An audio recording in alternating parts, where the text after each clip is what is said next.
हमने एक पढ़ा था जैम फिर हम अच्छा विंडोज कौन सी 8.1 है। अच्छा ठीक है, आपने किसी और मशीन पर ट्राई किया है? नहीं किया। अच्छा एक काम और करो, फिर इसे रिफ्रेश करना पड़ जाता है। फिर इसे मेरी बात अब सुनो दोबारा। जैम के साथ एक और ऑल्टरनेट है वैम्प, ये भी सर्वर है। समझ आ रही है बात? जिस तरह जैम्प इंस्टॉल हुआ है ना, ठीक है, इसी तरह वैम्प इंस्टॉल करना है। ठीक है, जिनके पास नहीं हुआ वो भी मैं बताता हूं। अभी यहां तक बात क्लियर है?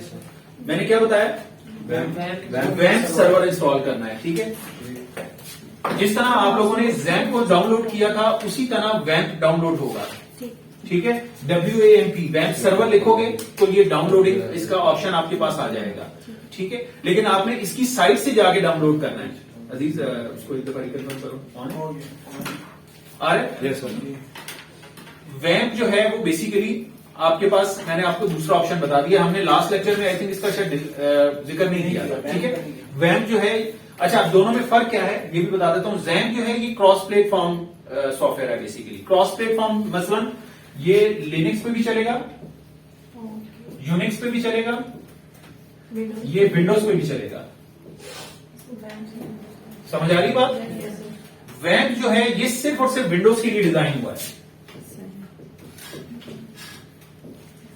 ओके, जैम्प और वैम्प क्लियर हो गए बात? सेम प्रोसीजर है, ये भी सर्वर है वो भी सर्वर है। ठीक है, दोनों एक ही तरह की फैसिलिटीज देते हैं। MySQL, PHP MySQL और आपके साथ वो WordPress installation, FileZilla, each and everything, इसके अंदर भी सारा वही सब कुछ चल रहा है। इसमें और इसमें जहां आपको फर्क नजर आएगा वो क्या है आपको पता है? वैम्प नहीं इंस्टॉल किया, फर्क क्या है? दोनों नहीं, फर्क क्या है? मेन फर्क क्या है?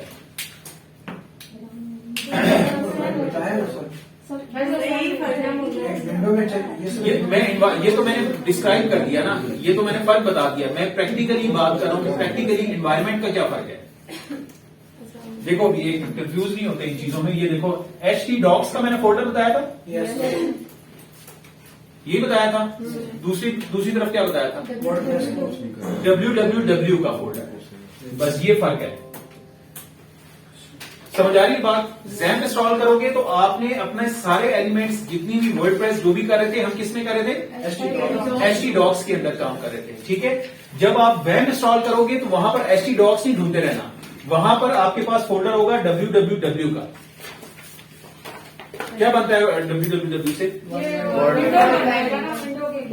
World wide web. ये विंडोज नहीं है, Windows is something else. Windows का मैंने प्लेटफॉर्म बताया कि विंडोज के लिए बेसिकली कंपैटिबिलिटी है, विंडोज को ये सपोर्ट करता है। समझ आ गई बात यहां तक? ठीक है, अच्छा अब जिसके पास ये प्रॉब्लम आ रहा था जैम्प वाला, ठीक है, उसको पहले कंप्लीटली अनइंस्टॉल कर लो। उसको डिलीट नहीं करना, पहले अनइंस्टॉल करना है। ठीक है, अनइंस्टॉल करके वैम्प इंस्टॉल करो। ठीक है, हाँ बन गया? अच्छा ठीक है, वैम्प कर लिया। वैम्प और जैम्प का दोनों का मैंने आपको बता दिया।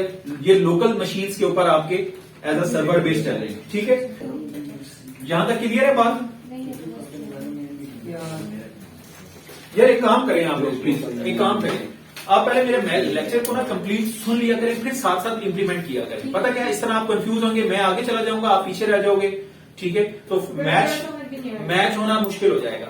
आप पहले मेरी बात को गौर से ध्यान से सुन लिया करो, उसके बाद फिर मैं आपको प्रैक्टिकली आपको वो चीजें करके दिखाऊंगा कि किस तरह से होंगी।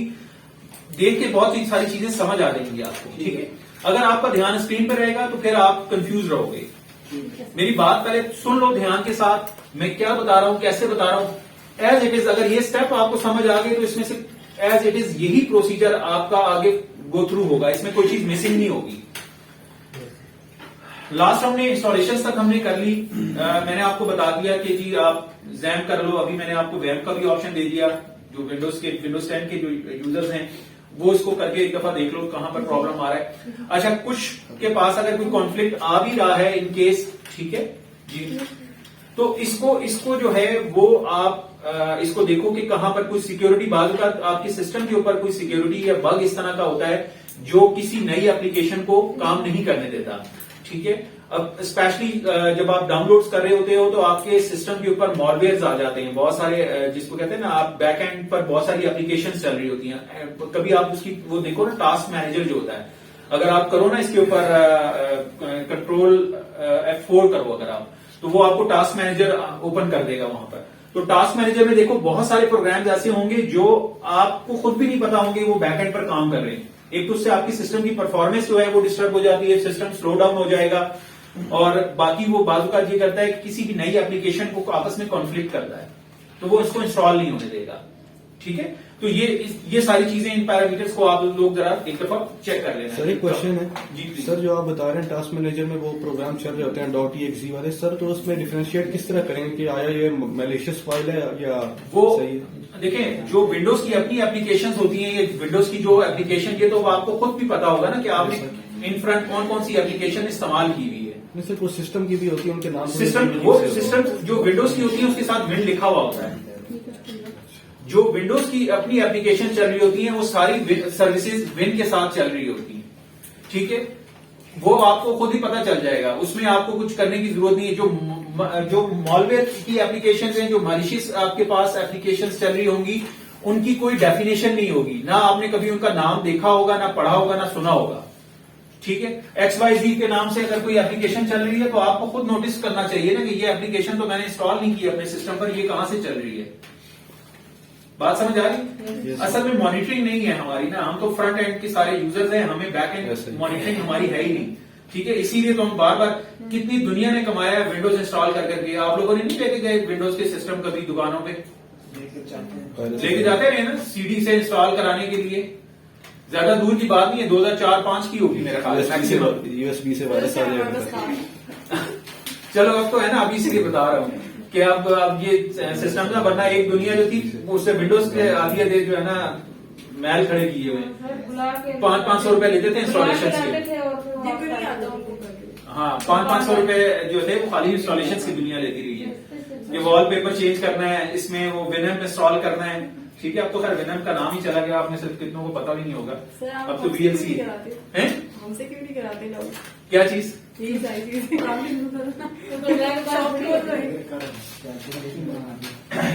यहाँ तक बात क्लियर है जी साहब? Yes sir. ओके, अच्छा अभी हम आगे चलते हैं डैशबोर्ड से थीम की इंस्टॉलेशंस की तरफ। अब पहले प्रोसीजर देख लो आप लोग, अभी लैपटॉप स्क्रीन को छोड़ दो थोड़ी देर के लिए। थीम्स इन एक्चुअल होती क्या है, या टेम्पलेट्स, दो नाम चलते हैं मार्केट के अंदर। दो चीजें होती हैं, एक होती है टेम्पलेट्स और एक होती है थीम्स। ठीक है, मोस्टली जो हम वर्डप्रेस के साथ या आप कोई भी, अच्छा एक चीज और भी मैं आपको यहां पे क्लियर करता जाऊं, हमने सिर्फ वर्डप्रेस का नाम अभी तक हम सारा डिस्कस कर रहे हैं, सारा वर्डप्रेस का। इसके अलावा भी आपके पास बहुत सारे ओपन सोर्स प्लेटफॉर्म्स हैं, इसको कहते हैं ओपन सोर्स। ठीक है, बहुत सारे ओपन सोर्स प्लेटफॉर्म्स मौजूद हैं जिनके थ्रू आप ये सारा काम कर सकते हैं। मसलन मैंने कहा कि मैं वर्डप्रेस के ऊपर जो है वो पूरा एक ई कॉमर्स स्टोर जो है वो डिजाइन करूंगा। मैंने वर्डप्रेस का चुनाव क्यों किया? क्योंकि इसकी कम्युनिटी बहुत स्ट्रांग है, इसकी प्लगइन्स बहुत ज्यादा हैं मार्केट में, बहुत मोस्ट पॉपुलर है। फिर इसका जो इंफ्रास्ट्रक्चर बनता है वो गूगल को बहुत अपीलिंग है, गूगल उसको बहुत जल्दी उसको पिक करता है। क्यों? क्योंकि सर्च इंजन ऑप्टिमाइजेशन के अंदर जो आपकी साइट का स्ट्रक्चर होता है वो बहुत मायने रखता है। ठीक है, तो वर्डप्रेस जो है मोस्ट फेवरेट इंफ्रास्ट्रक्चर्स में आता है। आपकी SEO के पॉइंट ऑफ व्यू से वर्डप्रेस को गूगल प्रेफर करता है। ठीक है, लेकिन ये जरूरी नहीं है कि आप सारा काम, सारी दुनिया जो सिर्फ वर्डप्रेस में ही कर सकती है यही सारा काम। अगर आप चाहो तो मैं कुछ आपके पास लिखता हूं यहां पर, उसको एक है ओपन कार्ट, CART। स्पेलिंग समझ जाए तो पूछ लेना, गलत मत लिख लेना। Open cart CART, open cart, CS cart, X cart, X cart, और इसी तरह है आपके पास मैजेंटो, और आपके पास